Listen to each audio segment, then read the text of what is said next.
Hello hi friends, ఎలా ఉన్నారండి? అందరూ బాగున్నారు కదా? అద్దం పైన పౌడర్ వేసి చూడండి అన్నాను కదా, దాంతోపాటు మరికొన్ని టిప్స్ అయితే షేర్ చేసుకున్నాను. వీడియో లాస్ట్ వరకు చూసేయండి, మీకు అర్థమవుతుంది. అలాగే నా వీడియో ఎవరైనా ఫస్ట్ టైం చూసినైతే ప్లీజ్ అండి ఒక చిన్న లైక్ ఇవ్వడం అయితే అసలు మర్చిపోవద్దు. ఇప్పుడు కొబ్బరి చిప్పను ఎందుకు బౌల్లో పెట్టారనుకుంటున్నారా? అసలే ఇప్పుడు సమ్మర్ వచ్చేసింది కదండి, మనకి ఎనీ టైం ఫ్యాన్ కూలర్ అనేది ఆడుతూ ఉండాలి. ఏసీ లేని వాళ్ళు కూడా ఇలా ఒకసారి మీరు ట్రై చేసి రండి. టిప్ అయితే చాలా బాగా వర్కౌట్ అవుతుంది. టెంకాయ కొట్టిన తర్వాత ఒక 3-4 టెంకాయ చెప్పల్ని మీరు పడేయకుండా కలెక్ట్ చేసుకొని ఒక బాక్స్లో ఇలా వాటర్ వేసేసి డీప్ ఫ్రిడ్జ్లో పెట్టేసుకోవాలి.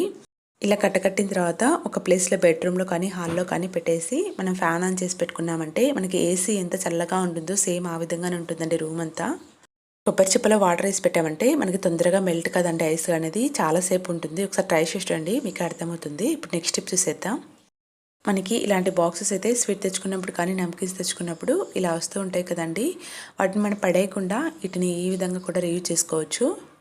ఇందులోనికి కొంచెం రైస్ను కానీ సాల్ట్ను కానీ వేసేసుకొని ఆ తర్వాత మనం ఎగ్స్ తెచ్చుకుంటూ ఉంటాం కదండి, మనం ఫ్రిడ్జ్లో స్టోర్ చేసుకోవడానికి ప్లేస్ లేనప్పుడు ఇలా బయట పెట్టుకోవాలనుకుంటే ఇలా స్టిఫ్గా ఉండాలంటే ఇందులోని కొంచెం రైస్ వేసి ఆ తర్వాత ఎగ్కి ఇలా సైడ్స్ కార్నర్లో కొంచెం oil back side front side apply చేసి మనం ఎగ్ ట్రేలో ఎలా ఇస్తారో సేమ్ ఆ విధంగానే పెట్టుకోవాలండి.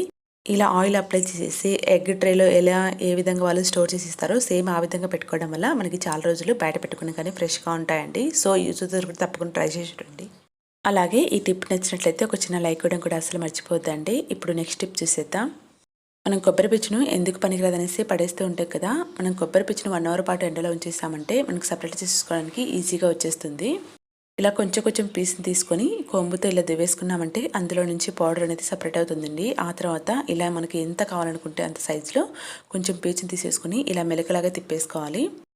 ఇక్కడ నేను ఇలా ఎందుకు తయారు చేస్తున్నానంటే మనకి స్క్రబ్బర్స్ యూజ్ చేస్తూ ఉంటాం కదండి అంట్లు తోముకోవడానికి. ఇలా ఒక రౌండ్ చుట్టేసిన తర్వాత దానికి కింద సైడ్ ఉంది కదండి, దానికి కొంచెం ఇంకొక పీచుని తీసుకొని జాయింట్ చేసుకొని ఇలా మొత్తం సర్కిల్ లాగా చుట్టేసుకోవాలి. ఆ తర్వాత నెట్ బ్యాగ్స్ ఉంటాయి కదండి, ఆ నెట్ బ్యాగ్లో ఈ పీచ్ని అయితే పెట్టేసుకొని మనం ఎంత కావాలనుకుంటే ఆ నెట్ బ్యాగ్ని అంత తీసేసుకొని కట్ చేసుకోవాలి.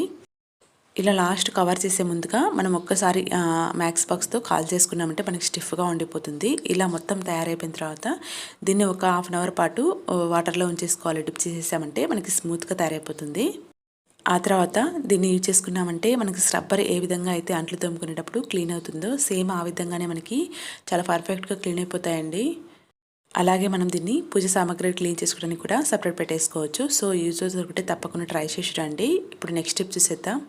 మనం డైలీ చపాతీలు చేయడం వల్ల ప్యాన్కి అక్కడక్కడ బ్లాక్గా అంటుకుంటుంది కదండి, దాన్ని ఈజీగా క్లీన్ చేసుకోవచ్చు.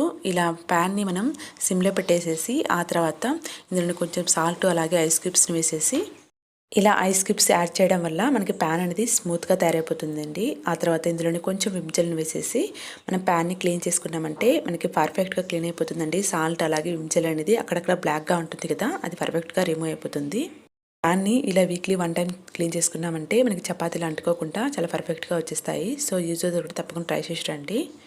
ఇక్కడ నేను క్లీన్ చేసిన క్లిప్ అయితే మిస్ అయింది, ఏమనుకోవద్దు. ఇప్పుడు నెక్స్ట్ టిప్ చూసేద్దాం. ఇక్కడ కొబ్బరి పీచు నుంచి తీసిన పౌడర్ ఉంది కదండి, దాన్ని కూడా వేస్ట్గా పడేయకుండా ఇలా మొక్కలకు వేసుకున్నామంటే మొక్కలు అనేది హెల్తీగా పెరుగుతాయండి. ఇక్కడ నేను పుదీనాలో వేసేసుకుంటున్నాను. అలాగే ఇది కంపోస్ట్గా కూడా చాలా పర్ఫెక్ట్గా యూజ్ అవుతుంది మనకి. ఇప్పుడు నెక్స్ట్ టిప్ చూసేద్దాం. పిల్లలైతే ఇలా హాఫ్గా తిన్న తర్వాత బిస్కెట్స్ని అలాగే వదిలేస్తూ ఉంటారు కదండి, అలా వదిలేయడం వల్ల ఎయిర్ వెళ్ళిపోయి అందులోనికి మెత్తగా అవుతాయి. ఆ తర్వాత నెక్స్ట్ తినడానికి ఇష్టపడరు కదా, అలా కాకుండా ఉండాలంటే ఏదైనా ఒక బాక్స్లోనికి మనం రైస్ వేసేసి అందులో స్టోర్ చేసుకున్నామంటే మనకి క్రంచీగా ఉంటాయండి. ఇలా బాక్స్లో వేయడానికి మీకు టైం లేనప్పుడు మీరు ఎప్పుడైనా డైరెక్ట్గా పాలు మరిగించిన తర్వాత దానిపైన ప్లేట్ పైన పెట్టేశారంటే మళ్ళీ ఇవి క్రంచీగా తయారైపోతాయి. ఒకసారి ట్రై చేసి రండి, మీకు అర్థమవుతుంది. ఇప్పుడు నెక్స్ట్ టిప్ చేసేద్దాం. అద్దం పైన పౌడర్ వేసి చూడమన్నాను కదండి, చాలా బాగా యూజ్ అవుతుంది ఈ టిప్ అయితే.